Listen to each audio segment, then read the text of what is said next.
Hey, welcome back, guys. Jukebox is arguably the Powerverse's most fascinating character.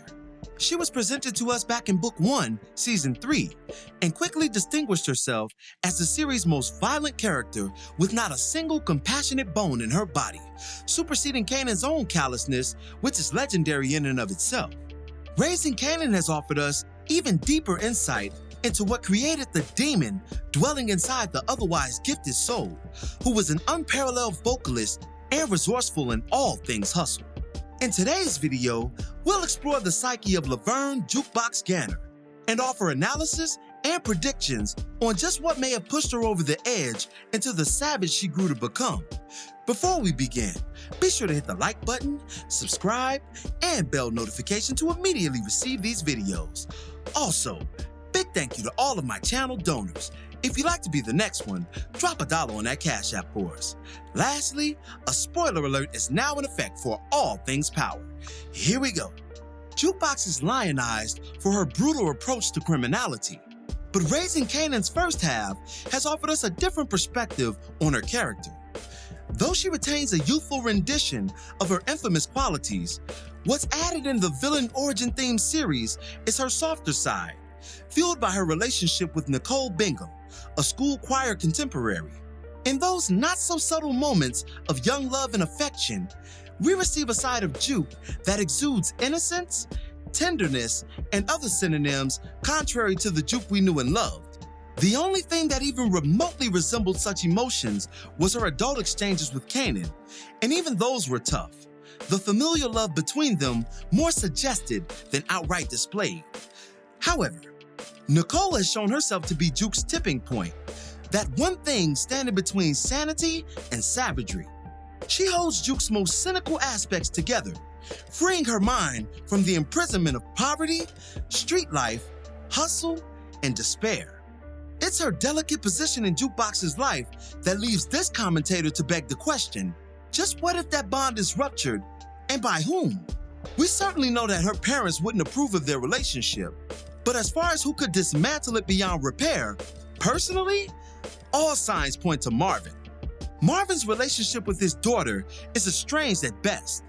They're presented to us as two opposing ships on equally opposite paths, one completely unbothered by the other's ongoings. In fact, it's Marvin's role in this dynamic that makes Jukebox the stellar hustler that she's depicted to be early on. Unlike her narcotics-driven family, Juke doesn't hustle drugs, but rather clothes, merchandise. It's almost like her denying her father's trade is a subtle denial of him altogether. Their rocky relationship is only presented through dysfunction. Marvin doesn't support Juke academically or musically, nor does he trust her. And Juke in return doesn't reciprocate her father's inconsistent attempts at bridging their fleeting gap. His lack of support not only fuels Jukebox's hustler impetus, but galvanizes it so much that she literally wears the hunger on her face. Those snarling, desperate moments where you guys say things like, "Man, Juke looks crazy," are indicative of this fact. But how would you digest such a level of parental disavowalment? After all, Marvin discouraged Juke from aiming higher educationally, and though a flourishing drug figure in his own right, he refuses to offer Juke monetary support towards her dream. Nicole's presence in her life provides an alternative to both realities. It's deeper than just a relationship or a fling.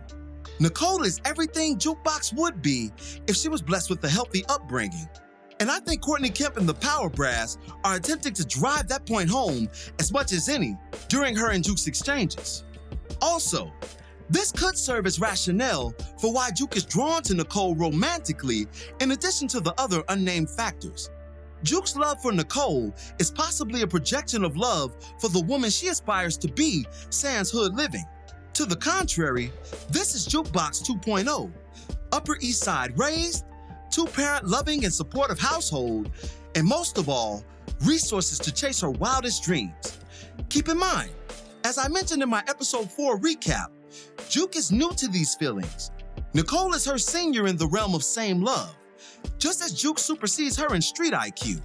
That love is on a collision course with ruin, inevitably so. Once again, Kanan previously affirmed that he and Jukebox were so close growing up because he looked out for her once her daddy put her out for being like she is. But could there be more to the story? What if Marvin not only exiles his daughter for loving another woman, but brings harm to that woman as well? Nicole's endangerment would speak a lot to Juke's crass demeanor and increasingly unhinged nature. Also, it would definitively explain why Jukebox permanently turned on music for a criminal career. Though always balancing the two, the potential removal of her first love would wipe out everything associated with it, music being the most prominent. If Nicole is indeed Juke's tipping point in theory, then her death would serve as that significant event that causes a larger, more important change within her. The death of Jukebox the artist and the solidification and cementing of Jukebox the brute, Jukebox the vicious, Jukebox the unforgiving. But what are your thoughts on all of this? Do you think Nicole's life could be in danger? And if so, will Marvin be the culprit? How would such a tragedy derail Jukebox's musical career from where you're sitting? Be sure to drop me your thoughts in the comments below. As always, I thank you for watching today's video. If you like today's video, go ahead and drop $1 on that Cash App for us, hit the like button, share it with your friends who are Power fans, and subscribe for more content such as this. This is Rudy P. Magic of Rudy P. Magic Beats, and have a blessed one until the next one. Peace, y'all.